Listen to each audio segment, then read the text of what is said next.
Herra, þetta gekk ekki alveg nógu vel hjá ykkur í kvöld. Heldur betur ekki.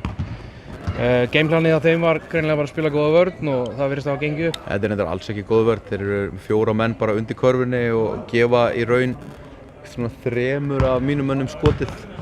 Höttur skildu 8 eftir. Þeir skilja í raun alla eftir fyrir utan Julian og Everett. Þannig að þetta er sóknarleikurinn okkar er ekkert vandamál. Það þurfa bara einhverjir að stíga upp og setja einhver skot á hann fyrir utan Everett. Hann er með 20 stig í hálfleik. Svo hittir hann ekki seinni hálfleik og þá geta þeir bara staðið í deg, skilur við. Var eitthvað í leik Fjölnismanna sem kom ykkur á óvart?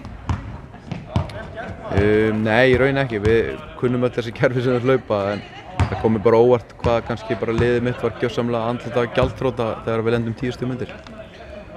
Heldur það hafi einhver áhrif að þið voruð í 5 leikja seríu og þeir í 3? Því miður, já.